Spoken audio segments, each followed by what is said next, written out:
கருணாநிதியை முதலமைச்சராகவும் கட்சியின் தலைவராகவும் ஆக்கியவர்தான் புரட்சித் தலைவர் எம்ஜிஆர் அவர்கள்.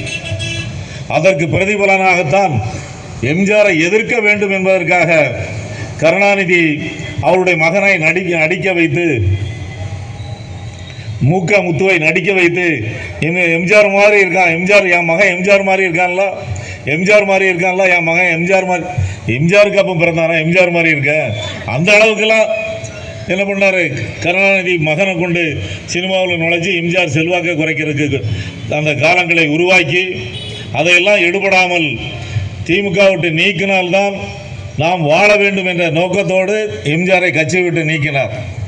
அதற்கு பின்னால் தான் ஊழல் கருணாநிதி ஊழலுக்காக ஒரு ஆட்சி கலைக்கப்பட்டது என்றால் புரட்சித் தலைவர் எம்ஜிஆர் அவர்கள் ஆதாரமாக புகார் பட்டியலை கவர்னரிடம் கொடுத்து அதன் மேல் நடவடிக்கை எடுக்க வைத்து ஊழலுக்காக ஒரு ஆட்சி உலகத்திலேயே கலைக்கப்பட்டது என்றால் அது கருணாநிதியின் ஆட்சி தான். அதற்கு பின்னால் வந்த சட்டமன்ற தேர்தலில் புரட்சித் தலைவர் எம்ஜிஆர் அவர்கள் முதலமைச்சராகி நாட்டு மக்களுக்காக பல நல்ல திட்டங்கள் கொண்டு வந்தவர் தான் புரட்சித் தலைவர் எம்ஜிஆர் அவர்கள். இந்த சத்துணவு திட்டம்லாம் கொண்டு வந்தது எதுனா அவர் தான். ஏன்னா ஏழை எளிய மக்கள் மாணவர்கள் எல்லாம் படிப்பை நிறுத்துகின்ற ஒரு சூழ்நிலை இருந்தபோது அவர்கள் படிப்பை நிறுத்தக்கூடாது என்பதற்காக பள்ளியிலே மதிய உணவு திட்டத்தை சத்துணவு திட்டமாக மாற்றி அவர்களுக்கு உணவு கொடுத்து எல்லா பிள்ளைகளும் படிக்க வேண்டும் என்பதற்காக முயற்சி எடுத்து அந்த திட்டம் இன்னைக்கு எல்லோராலும் விரிவுபடுத்தப்பட்டு இருக்கிறதை தவிர அதை யாராலும் எதுவும் செய்ய முடியவில்லை. அவர் கொண்டு வந்த திட்டம்தான் இந்த சத்துணவு திட்டம், இந்த அங்கன்வாடி திட்டம், மகளிர்களுக்கெல்லாம் வேலை கொடுத்தவர் அவர்தான். அந்த அளவிற்கு தமிழ்நாட்டில் ஒரு பொற்கால ஆட்சி நடந்துச்சுன்னா எம்ஜிஆர் காலத்தில் தான் அந்த பொற்கால ஆட்சி நடந்துச்சு. அந்த பொற்கால ஆட்சிக்கு பிறகு எம்ஜிஆர் மறைவுக்கு பின்னால் அந்த இயக்கத்தை யார் கட்டி ஜானகி அம்மாள் இந்த இயக்கம் எனது கணவர் ஆரம்பித்த இயக்கம் இது ஜெயலலிதா கிட்டவே இருக்கட்டும் என்று சொல்லி கொடுத்ததின் பேரில் இந்த இயக்கத்தை புரட்சி தலைவி அம்மா அவர்கள் கட்டி காத்து வழிநடத்தி அவர்களும் ஒரு 15-20 ஆண்டுகளுக்கு மேலாக அவர்கள் ஆட்சி செய்தார்கள். அவர்கள் நல்ல ஆட்சியை தந்தார்கள். கழகத்தையும் புரட்சித் தலைவர் எம்ஜிஆர் அவர்கள் கழகத்தை ஆரம்பித்தாலும் அவர்கள் இந்த இயக்கத்தை கொண்டு வந்தவர் தான் புரட்சித் தலைவி எம்ஜிஆர் அம்மா அவர்கள். அந்த அளவிற்கு இந்த இயக்கம் வலுவாக இருந்து புரட்சி தலைவி அம்மா அவர்கள் மறைவுக்கு பின்னால் பல சோதனைகளை கடந்து யார் அதிமுகவுக்கு தலைமை தாங்குவார்கள் என்ற சூழ்நிலை ஏற்பட்ட போது உங்களுக்கு எல்லோருக்குமே தெரியும். 3-4 பிரிவுகளாக, ஒரு பக்கம் சசிகலா, ஒரு பக்கம் தினகரன், ஒரு பக்கம் ஓபிஎஸ் என்று எல்லோரும் அங்கே எங்கே எடுத்துக்கொண்டு இருக்கின்ற நிலையில் இந்த இயக்கத்தை கட்டி காக்குவதற்கு சரியான ஆள் யார் என்றால் எடப்பாடி பழனிசாமி அவர்கள்தான் என்கிற ஒரு சூழ்நிலை வந்து பொதுக்குழுவிலே தீர்மானம் நிறைவேற்றப்பட்டு பொதுக்குழு மூலமாக இந்த இயக்கத்தை உறுப்பினர்கள் மூலமாக எடப்பாடியார் அவர்கள் கழகத்தினுடைய பொதுச் செயலாளராக பதவியேற்று அனைத்து வழக்குகளிலும், அது சசிகலா வழக்காக இருந்தாலும் சரி, ஓபிஎஸ் வழக்காக இருந்தாலும் சரி, தினகரன் வழக்காக இருந்தாலும் சரி, இவர்களுக்கு எடுபடியாக இருந்தவர்கள் யாரெல்லாம் வழக்குகளை போட்டார்களோ அவர்களுக்கெல்லாம் பதில் சொல்லும் விதமாக எல்லா நீதிமன்றங்களிலும் எடப்பாடியார் அவர்களுக்கு தான் வெற்றி. ஏனென்றால் இந்த இயக்கம் புரட்சி தலைவர் எம்ஜிஆர் அவர்களால் தொடங்கப்பட்ட இயக்கம், புரட்சி தலைவி அம்மா அவர்களால் கட்டிக்காக்கப்பட்ட இயக்கம்.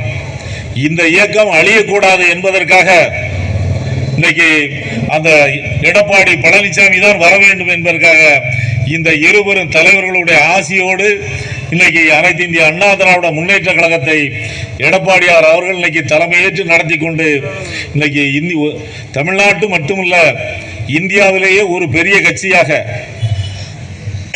2.25 கோடி உறுப்பினர்களை கொண்ட கட்சியாக இன்னைக்கு எந்த இயக்கத்திலும் இவ்வளவு தொண்டர்கள் இருந்ததில்லை. எந்த ஊரிலும், அது தூத்துக்குடியாக இருந்தாலும் சரி, தமிழ்நாடு முழுவதும் தொண்டர்கள் நிறைந்த ஒரு இயக்கம் எது என்றால் அது அனைத்து இந்திய அண்ணா திராவிட முன்னேற்ற கழகம் தான். அந்த அளவிற்கு புரட்சி தலைவி அம்மாவோட தொண்டர்கள், புரட்சி தலைவர் எம்ஜிஆரோட தொண்டர்கள் இன்றைக்கு எடப்பாடியார் தான் வேண்டும் என்ற ஒரு சூழ்நிலையில் இன்றைக்கு அனைத்து இந்திய அண்ணா திராவிட முன்னேற்ற கழகம் கட்சி என்கிற அடிப்படையில் இன்னைக்கு வலுவாக இருக்கிறது. இந்த இயக்கத்தை எடப்பாடியார் அவர்கள் இன்னைக்கு வழி நடத்தவில்லை என்றால், அவர்கள் தலைமையேற்று நடத்தவில்லை என்றால், இந்த இயக்கம் இன்றைக்கோ யாரிடமோ சென்று திமுகவில் அடவு வச்சிருப்பாங்க, இல்லை சசிகலா கிட்ட அடவு வச்சிருப்பாங்க. இந்த இயக்கமே இல்லை, அனைத்து இந்திய அண்ணா திராவிட முன்னேற்ற கழகம் இல்லை என்கிற ஒரு சூழ்நிலை வந்திருக்கும். அந்த அளவிற்கு இல்லாத அளவிற்கு இந்த இயக்கத்தை இன்னைக்கு கட்டி காத்து வருவர் தான் மாண்புமிகு தமிழகத்தினுடைய முன்னாள் முதலமைச்சர் எடப்பாடியார் அவர்கள். யார் முதலமைச்சராக வருவார்கள் என்ற அடிப்படையில் வரும்போது சட்டமன்ற உறுப்பினர்களால் தேர்ந்தெடுக்கப்பட்டு முதலமைச்சராக வந்தவர் தான் எடப்பாடியார் அவர்கள். யாரை போலவும் இன்னைக்கு சொல்றாங்களா மன்னராட்சி, யாரை போலவும் இன்னைக்கு திமுகவுக்கு எம்ஜிஆர் அந்த தலைமை பதவியை பெற்றுக் கொடுக்கவில்லை என்றால் இன்னைக்கு இந்த குடும்ப ஆட்சியே வந்திருக்காது. நீ கருணாநிதி முதல்வர் என்கிற அடிப்படையில் தான், அந்த வாரிசு என்கிற அடிப்படையில் இன்னைக்கு ஸ்டாலின் முதலமைச்சர். நீ வேற ஒரு சாதாரண குடும்பத்தில் பிறந்து உன்னையால நீ முதலமைச்சர் பதவியை பிடிச்சிருக்க முடியுமா? அடிப்படை யாரு? புரட்சி தலைவர் எம்ஜிஆர். அதற்கு பின்னால இன்னைக்கு உதயநிதி ஸ்டாலின். அதை யாரு கொண்டு வரா?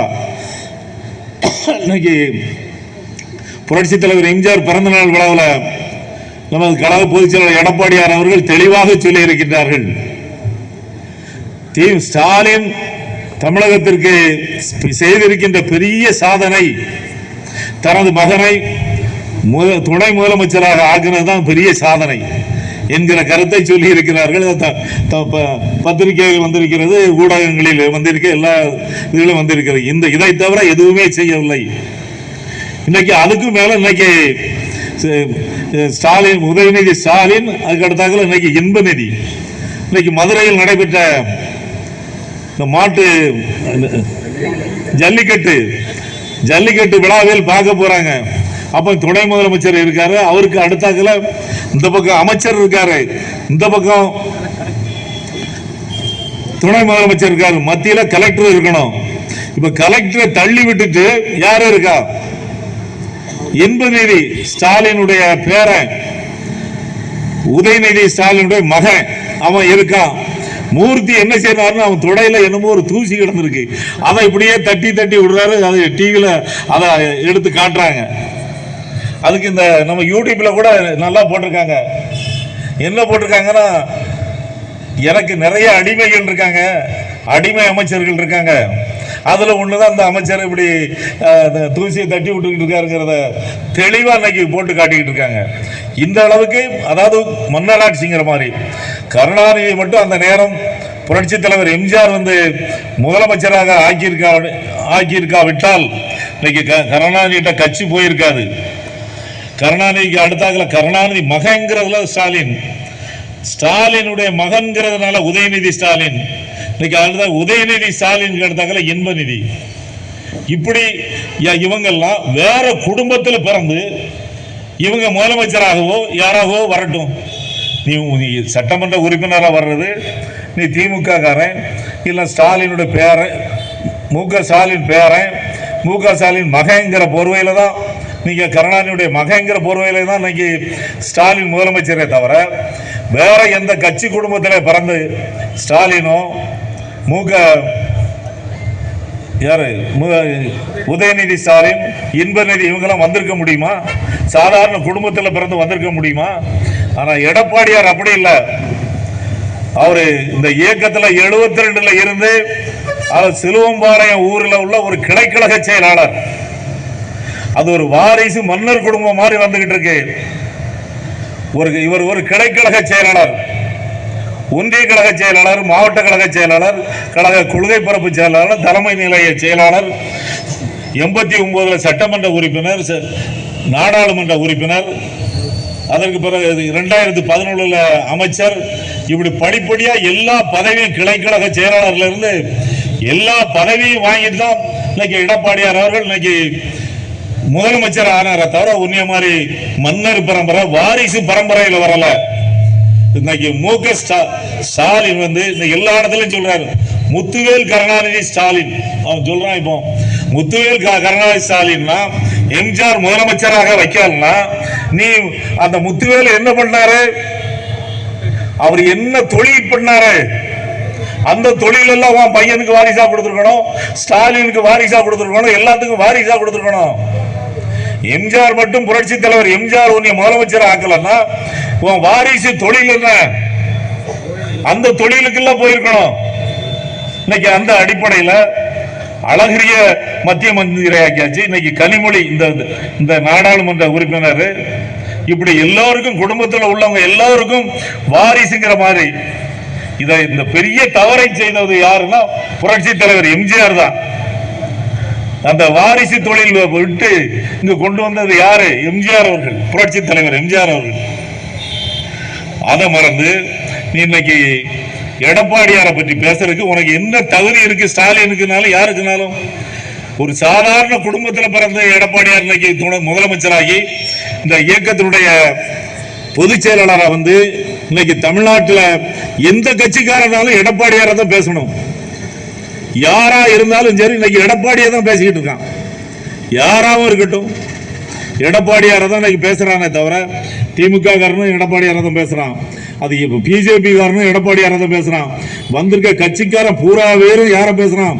எடப்பாடியாரை தான் பேசுறான். எதிர்கட்சிக்காரனும் பேசுறான், எல்லாரும் எடப்பாடி. எதுக்கு? அடுத்தாதுல எடப்பாடியார் தான் முதலமைச்சர். அப்போ அவரை தானே எல்லாரும் பேச முடியும். இன்னைக்கு இருக்கிற சூழ்நிலை அப்படித்தானே இருக்கு. புரட்சி தலைவர் எம்ஜிஆர் கருணாநிதி என்ன சொன்னாரு?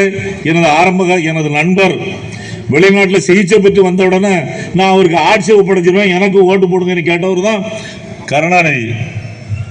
அடுத்தாக்கல எம்ஜிஆர் ஆட்சியை தருவேன்னு சொன்னவங்க தான் எல்லாரும் கட்சியை வளர்த்தாங்க. விஜயகாந்த் இருந்தாலும் சரி எம்ஜிஆர் ஆட்சியை தருவேன்னாரு, கமலஹாசன் எடுத்தாலும் சரி எம்ஜிஆர் ஆட்சியை தருவேன்னாரு, பாக்கியராஜ் எடுத்தாலும் புதுசா கட்சி ஆரம்பிச்ச யாருனாலுமே எம்ஜிஆர் ஆட்சியை தருவேன்னு தான் சொன்னாங்க. யாருமே கருணாநிதி ஆட்சியை தருவேன்னு சொல்லல. ஒண்ணு காமராஜர் ஆட்சியை தருவேன்னு சொன்னாங்க, இல்லைன்னா எம்ஜிஆர் ஆட்சியை தருவேன்னு தான் சொன்னாங்களே தவிர தமிழ்நாட்டு மக்கள்ல இருந்து எந்த கட்சிக்காரங்களா இருந்தாலும் சரி கருணாநிதி ஆட்சியை தருவேன்னு சொல்லல. இன்னும் ஸ்டாலின் ஆட்சியை தருவேன்னு யாரும் சொல்ல போறது இல்லை. அந்த அளவுக்கு இன்னைக்கு எடப்பாடியார் அவர்கள் 4.5 வருஷம் தமிழ்நாட்டின் முதலமைச்சராக இருந்தார்னா இன்னைக்கு பல திட்டங்களை கொண்டு வந்தவர் அவர் தான். இந்த தூத்துக்குடிக்கு ஸ்மார்ட் சிட்டி திட்டம் கொண்டு வந்தது யாரு?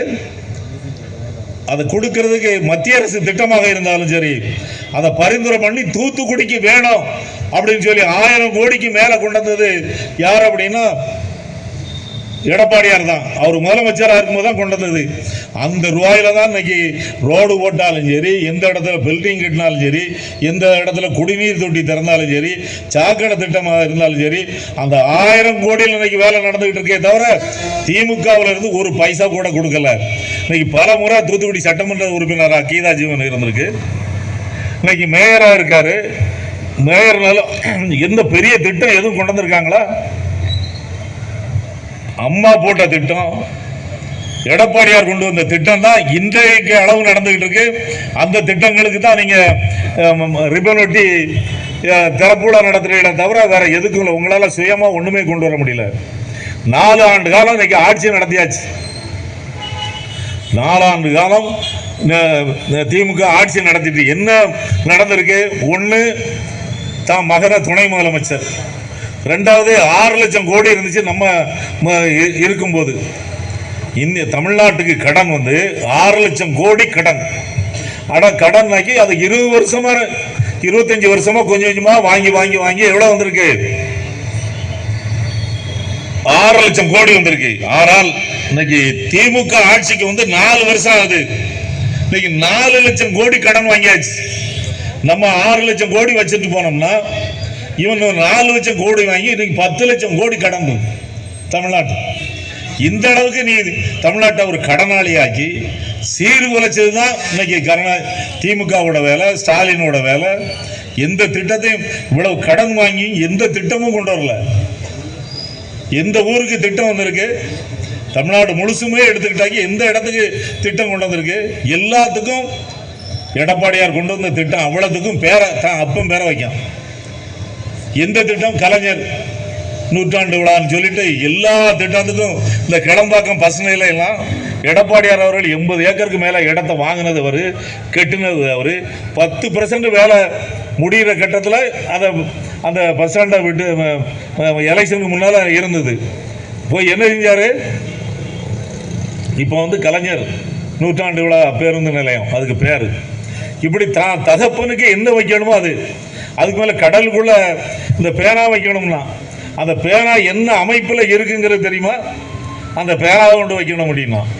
இப்படி தகப்பன் பேரிலே எல்லாத்தையும் வைக்கணும். ஏன்னா தகப்பன்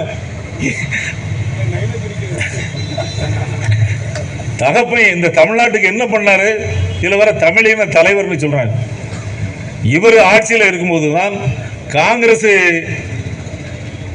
மத்திய அமைச்சரவையில் பிரதமராக இருக்கும்போது தான் கச்சத்தீவு நம்மகிட்ட இருந்து போனது.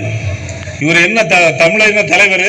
கச்சத்தீவை இழந்தோம், விடுதலை போராட்டம் வந்துச்சு, விடுதலை புலிகள் அந்த போராட்டம் நடந்துச்சு, போர் நிறுத்தம் பண்ண போறேன்னு இவர் உண்ணாவிரதம் இருந்தாரு. உண்ணாவிரதம் இருந்துகிட்டு அங்க போர் முடிவுக்கு வந்துட்டு சமரசம் ஆயிட்டுன்னு சொல்லிட்டு வாராரு. 1.5 லட்சம் தமிழர்களை சுட்டு கொன்னது யாரு? அதுக்கு விடையே தெரியல. விட தெரியலன்னு சொல்ல முடியாது. அப்போ அங்க காங்கிரஸ் ஆட்சி மத்தியில, இங்க திமுக ஆட்சி எங்க நடக்கு? தமிழ்நாட்டில் நடக்கு. அமைதி படன்னு எங்க போகுது? இலங்கைக்கு அமைதி பட போகுது. அமைதி படங்கிறது இந்திய ராணுவம் போகுது அமைதி படங்கிற பேர்ல. அப்பந்தான் 1.5 லட்சம் தமிழர்களை சுட்டுக் கொள்றாங்க. பிரபாகரன் முதற்கொண்டு சுட்டுக் கொள்றாங்க. ராஜபக்ச நான் என்ன பண்றான்? பிரபாகரனை வீழ்த்தியாச்சு அப்படின்னு சொல்லிட்டு இலங்கைக்குள்ள வாரான். அப்ப இந்த அநியாயம் நடந்ததெல்லாம் யாரு? தமிழர்களை சுட்டுக் கொள்ளணும், கச்சத்தீவை தாராவ இருக்கணும், பேர் மட்டும் தமிழின தலைவர்னு வேணும். எங்க பார்த்தாலும் கருணாநிதி படத்தை வைக்கணும்.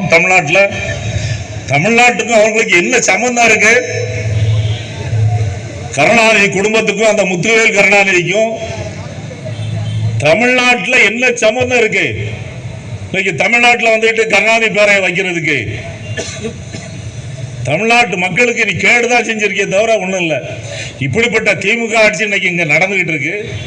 இது தேவையில்லை. இது தேவையில்லைன்னா எப்படியாவது எடப்பாடியார் முதலமைச்சராக வந்தால்தான் இந்த மாதிரியான அவல நிலைகள் எல்லாம் நீக்கும். இன்னைக்கு தமிழ்நாட்டில் இவங்க கொடுத்த வாக்குறுதிகள், நீட் தேர்வு ரத்துன்னு சொன்னாங்க. ரத்துன்னு சொன்னது ஸ்டாலின் சொல்றாரு. அத யாரு? உதயநிதி ஸ்டாலின் சொல்றான், என் அப்பனுக்கு எல்லா வித்தையும் தெரியும், எல்லா மந்திரமும் தெரியும், ஒரே கையெழுத்துல இந்த நீட் தேர்வு ரத்து செய்யப்படும் சொன்னாங்க. 3-4 வருஷம் ஆச்சு. இது நடக்கலன்னு சொல்லி 80 லட்சம் கையெழுத்து வேற வாங்கி கொண்டு கொடுத்தாங்க. 1 லட்சம் கையெழுத்துல நீட் தேர்வு ரத்து பண்ணிடுவோம்னு சொல்லிட்டு 80 லட்சம் கையெழுத்து வாங்கி கொண்டு கொடுத்தா என்ன நடந்துச்சு? ஒன்றும் நடக்கல. நீட் தேர்வு கண்டிப்பாக இருக்கும்னு சொல்லி சுப்ரீம் கோர்ட் சொல்லி இருக்கு. அதை சட்டமன்றத்துக்கு கொண்டு வந்தது திமுக மத்திய மந்திரியும் காங்கிரஸ் மத்திய மந்திரியும் தான் அந்த நீட் தேர்வை சட்டமாக்குனது நாடாளுமன்றத்தில். அதை எதிர்த்து போட்ட வழக்குகளுக்கு அது வேணும்னு சொல்லி வாதாடினது யாரு? சிதம்பரம், மத்திய அமைச்சராக இருந்த சிதம்பரத்தோட மனைவி நளினி சிதம்பரம். அந்த அம்மா வாதாடி தான் நீட் தேர்வு எந்த காலத்திலும் வராது, அதை ரத்து பண்ண முடியாது, நீட் தேர்வு கண்டிப்பாக இருக்கும்னு சுப்ரீம் கோர்ட் தீர்ப்பு வாங்கின யாரு? நளினி சிதம்பரம், காங்கிரஸ் கட்சி சேர்ந்த சிதம்பரம் பொண்டாட்டி. இப்படி வச்சுக்கிட்டு நீ எப்படி நீட் தேர்வை ரத்து பண்ண முடியும்? இப்படி நிறைய சொல்லலாம். அடுத்ததுல கனிமொழி சொல்லிச்சு, தமிழ்நாட்டில் தான் அதிகமான விதவைகள் இருக்காங்க, ஏன்னா இளம் விதவைகள் இருக்காங்க, அவங்க தான் அதிகமாக குடிச்சிட்டு இறந்து போய் விதைகள்லாம் இளம் விதவையால் இருக்காங்க. இளம் விதவைகள் நிறைந்த மாநிலம் தமிழ்நாடு அப்படின்னு சொன்னது யார் அப்படின்னா ஸ்டாலின் தங்கச்சி, உதயநிதிக்கு அத்தை, இப்படி கருணாநிதிக்கு மகா. நான் கருணாநிதி மகா நான் பொய்யே பேச மாட்டேன்னு சொல்கிறேன் அம்மா சொல்லிச்சு. இன்னைக்கு இப்போ இந்த நிருபர்கள்லாம் திருப்பி கேட்காங்க, அது ஓடுது, அதுக்கு பதிலே சொல்ல முடியல. இன்னைக்கு நீங்கள் டிவி எடுத்தாச்சுன்னாக்கி மதுவை ஒழிப்போம், நான் தமிழ்நாட்டு மக்களுக்காக வேதனைப்படுகிறேன் அப்படின்னு சொல்லி நீலி கண்ணீர் யார் வடிக்கா? ஸ்டாலின் வராரு, மதுவை ஒழிப்போம் எல்லாம் அப்படின்னு சொல்லிட்டு விளம்பரத்தில் வராரு. நீ முதலாவது தமிழ்நாட்டில் இருக்கிற டாஸ்மாக் கடை புறாட்டை நிறுத்து. உன் கட்சியில் இருக்கிற மத்திய மந்திரி எல்லாரும் தான் நடத்துற பிராந்தி தொழிற்சாலையை வச்சிருக்காங்க, அதை நிறுத்து. நீ எதுக்கு டிவியில அனாவசியமா நான் போதையெல்லாம் மாநிலமாக்குவேன், போதையில எல்லாரும் யாரும் குடிக்காதங்க அப்படின்னு ஏன் சொல்ற? நான் ரொம்ப தமிழ்நாட்டு மக்கள் மேல வேதனை போடுறேன்னா நீ தானே கொண்டு வந்திருக்க. நீ உனக்கு இப்ப இன்னைக்கு வலு இருக்கு, ஒரே கையெழுத்துல தமிழ்நாடு முழுசு டாஸ்மாக் கடைகள்லாம் மூடப்படுகிறது அப்படின்னு சொல்லி நீ ஒரு கையெழுத்தை போட்டுட்டு நீ இந்த விளம்பரத்தை கொடுத்தீங்கன்னா சரிதான். உனக்கு என்ன மானம் ரோசம் சூடு சொரணை இந்த முதலமைச்சருக்கு ஏதாவது இருக்கா? டிவியில நம்ம இப்படி பேசுறோம், டாஸ்மாக் கடையை நம்ம ஒரே கையெழுத்துல நீக்கிடலாம். இதெல்லாம் தெரிஞ்சு வச்சுக்கிட்டு நீ தமிழ்நாட்டு மக்களை ஏமாத்துறதுக்கு தானே டிவியில போதையெல்லாம் மாநிலமாக்குவேன், நீ அதுக்காக தமிழ்நாட்டு மக்கள் மேல வருத்தப்படுறன்னு சொல்றது இதெல்லாம் தேவையா? இப்படி நிறைய சொல்லிக்கிட்டே போலாம். தமிழ்நாட்டு மக்களுக்கு கேடுதான் இந்த திமுகவில். அது கருணாநிதியில இருந்து எடுத்துக்கிட்டாக்கி இன்னைக்கு வரைக்கும் அது தொடர்ந்துகிட்டே இருக்கு. தமிழ்நாட்டை கொள்ளையடிக்கணும்னு பிறந்த ஒரு குடும்பம் தான் கருணாநிதியோட குடும்பம். இதுக்கு சான்றா யாரு சொல்லியிருக்கா அப்படின்னா திமுக அமைச்சரவையில் யார் இருக்கா? பிடிஆர் பழனிவேல் ராஜன் இருக்கார். அவரு ஒரு நிதியமைச்சர், சின்ன அமைச்சர் கிடையாது. தமிழ்நாடு முழுசுக்கும் உள்ள வரவு செலவை கவனிக்கக்கூடிய ஒருத்தர் தான் நிதியமைச்சரா இருக்கார். அவரு சொல்றாரு 1.5 வருஷம் தான் ஆயிருக்கு இந்த திமுக ஆட்சியில். இன்னைக்கு ஸ்டாலின் 30,000 கோடி கொள்ளையடிச்சாரு அப்படின்னு சொல்லி யார் சொல்றா? பிடிஆர் ஒரு நிதியமைச்சர் பழனிவேல் தியாகராஜன் சொல்றார். அவர் பொய் சொல்ல முடியுமா? அவர் தான் தமிழ்நாட்டு கணக்கு வழக்கு எல்லாத்தையும் வச்சிருக்கிறாரு. அது இந்த 1.5 வருஷத்துல இவ்வளவுன்னா இன்னும் 3.5 வருஷம் இருக்கு அப்படின்னு அவரை சொன்னதை உடனே அவரை விட்டு அந்த பதவியில் எடுத்து இருக்கிற இடம் தெரியாம ஆக்கி வச்சிருக்காங்க. இப்படி அவன் திமுக காரங்களே என்ன சொல்றாங்க, இவன் கொள்ளையடிக்கிறதுக்கு தான் வந்திருக்கான்னு சொல்றது. இது அவங்களுக்கு திமுக காரங்களுக்கு கருணாநிதி குடும்பத்துக்கு இது ஒரு பெரிய ஒரு இதே கிடையாது, கதையே கிடையாது. கொள்ளையடிக்கிறதுக்கு வேற தமிழ்நாட்டு மக்களை கொள்ளையடிக்கணுங்கிறதுக்காகவே திமுக ஆட்சிக்கு வந்திருக்கே தவிர வேற ஒண்ணுமே இல்லை. அதுக்கு தூக்குறதுக்காக இன்னைக்கு அதுக்கு பல்லக்கு தூக்குறதுக்கு தான் இன்னைக்கு கருணாநிதி திமுகவோட கூட்டணிகள். நாங்க கூட்டணி விட்டு எங்கேயுமே போக மாட்டோம். யாருனாக்க கூட்டணி கட்சிக்கெல்லாம் அடிக்கிற கொள்ளையில எல்லாம் போய் சேருது அப்படின்னு எல்லாரும் சொல்றாங்க. தமிழ்நாட்டில் உள்ள எல்லாரும் சொல்றாங்க, அதை எல்லாரும் ஒத்துக்கிடுறாங்க. கம்யூனிஸ்ட்